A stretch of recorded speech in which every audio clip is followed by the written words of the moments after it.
So here it is, boys, the most powerful version of Whirlwind for Season 2. This will have you crushing tier 100s, speed farming like an absolute maniac, and you'll still be pulling your weight against Uber bosses. Like with all of my build guide videos, what we're going to be doing here is breaking down what you need, how it works, how to put it all together, and everything really that you need to get the build up and running. As far as skills go, it's a nice simple setup here. We have the triple shout setup with Wrath of the Berserker, so lots of ways to extend our berserking, lots of CC break, just a ton of utility, and it can all be cast while still channeling your Whirlwind. That's what makes this combination so good. But this will be a perfect build for somebody who's not looking for the most active playstyle, maybe something that's, you know, played while you watch a YouTube video, perhaps check out a stream. And now we're going to get into the gear and also kind of the build in general, and I'll break down like the decisions that we're making here and why, starting with the helmet, which we're going to be using a unique for. We're going to be using the Tusk Helm of Yoritz the Mighty. And the reason we're using this one here is because this is a Max Fury Berserking orientated Whirlwind build.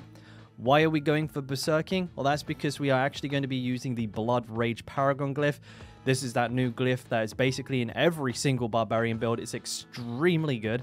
And what it does, and just to avoid some confusion, here's kind of a pro tip on this one. It does two things. The first component is that if you kill a bleeding enemy, it will grant you a 5-second berserking buff, which is actually very, very good, and we'll be tapping into that for this build. However, the damage multiplier, the 25% of your total damage while berserking bonus, applying as a separate multiplicative damage bucket, that's separate. So if you're looking at any other builds and you're wondering like, hey, where's the bleed? You don't actually need it for the damage source. Just want to throw it in there because that is a common misconception. And then Max Fury. Why Max Fury? Well, because we're using a Ramladani's magnum opus with this build. Dual wield Whirlwind is actually ridiculously strong. We're able to tap into a whole bunch of utility and damage that we otherwise couldn't get using a two-hander. And this particular weapon scales our damage up per each point of fury that we have. And that's important to bear in mind when we start talking about the gear here. And you'll see we're going to target a lot of Max Fury and a lot of damage while berserking when you check out the stat list in the written guide that's down in the description. But yeah, the Yoritz helmet is just fantastic for this. It has both of those stats on it, which is fantastic. Damage reduction for aggressive resistance bonuses, and the attack speed, we can't use that, but everything else about this item is just so good, we can ignore that. And then of course we have the additional bonus from it, the unique power itself, which is a 40 to 60% chance to become like double enraged, which will then grant us 15% increased damage, 2% fury per second, and 10% cooldown reduction.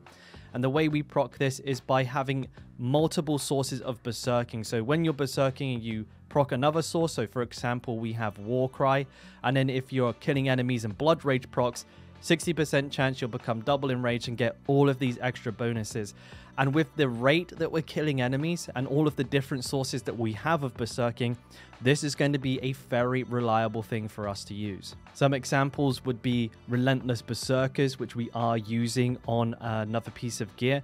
We have Berserk Ripping in this build, so while we're berserking, we will be applying a bleed, meaning that we will get those Blood Rage procs, Wrath of the Berserker, and of course, again, Warcry. All of those things are going to be feeding into this helmet and just making us giga strong. The next key component to this build will be Tibalt's Will.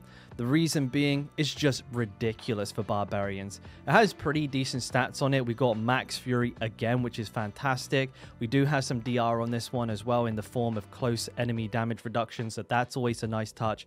But the most important thing here is that we can get a 40% damage boost when we're unstoppable. And we become unstoppable anytime that we use Rallying Cry, Wrath of the Berserker, and with this build we have a Metamorphosis, one of the new vampiric powers, so also any time that we evade, meaning that we can basically guarantee a permanent uptime on this damage boost, and it's a big, that's a lot of damage. And if that wasn't good enough, we're also going to get 50 Fury every time that we become unstoppable as well. And a pro tip here is that if you want to keep tapping into this Fury source, and this is applicable to all Barbarian builds, you have to wait for your unstoppable buff to fall off first. So make sure you wait for those like 2 chains above your character to disappear, then do your next unstoppable and you'll get that fury. And then the final key component here is, and arguably the most important, is the magnum opus. Now you can actually farm this really easily on Grigory, or whatever his name is, the lightning uber boss. And you want to try, you definitely want to try and get one of these with 0.4 on the legendary power. But let's talk a little bit about why this is so good. Well, first of all, it has max fury on it again, which we definitely want. It gives us some nice damage bonuses as well. It has damage while wielding dual weapons and damage to close, and even a little bit of resource regen on there as well, which is always very nice for a Whirlwind build.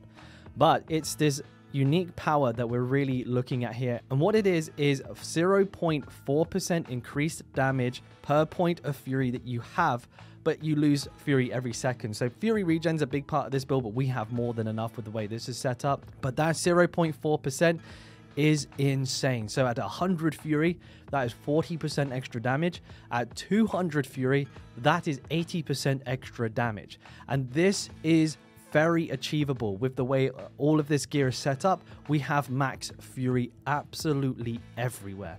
And one thing I want to get ahead of and just recommend is not having max fury on your rings.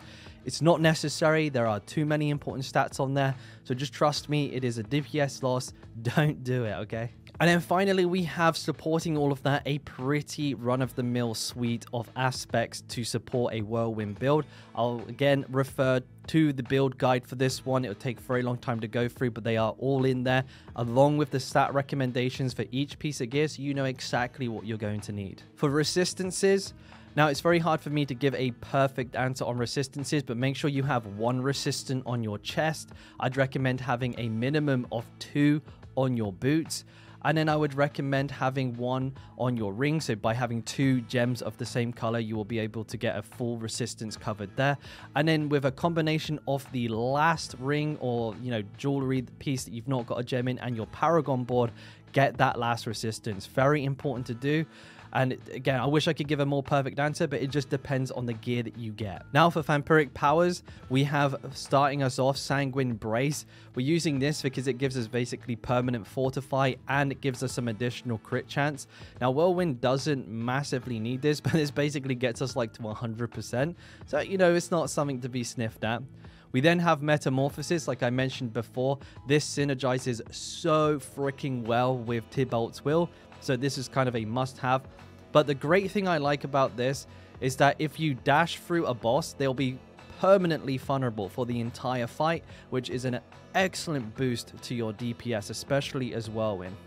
We have Pray the Weak, and this is how we're making them vulnerable with Metamorphosis. Actually, Metamorphosis, I should say, curses the enemy. Pray the Weak will then make cursed enemies vulnerable, but also increase the damage we do to them. So that's a great synergy there. We have Resilience. This is going to give us some DR if our health gets low. Now, Whirlwind's a bit of a, you know, balls to the wall build when it comes to tier 100 and stuff like that. So a little bit of extra DR does go a long way here.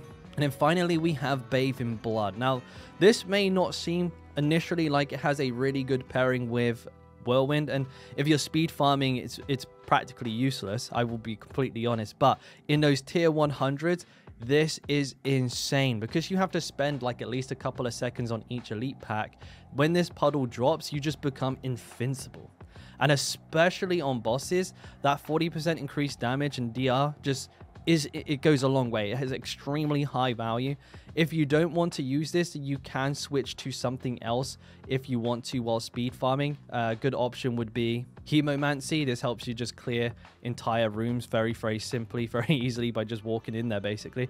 But, you know, in general, Bathe in Blood is going to be your go-to for any more challenging types of content. Now, as far as it comes to the skill tree, this is a pretty standard skill tree setup for this build. I think a lot of you are probably used to this layout. And really, the only standouts are here that we have Tempered Fury for extra max fury, which is very useful for us.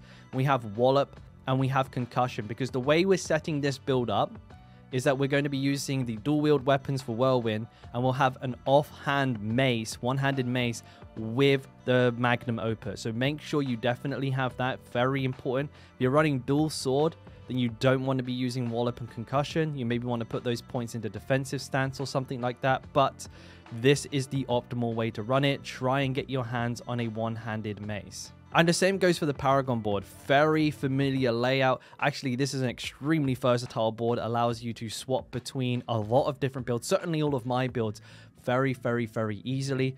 Like I said, key notes here are we are using Blood Rage. This is absolutely massive.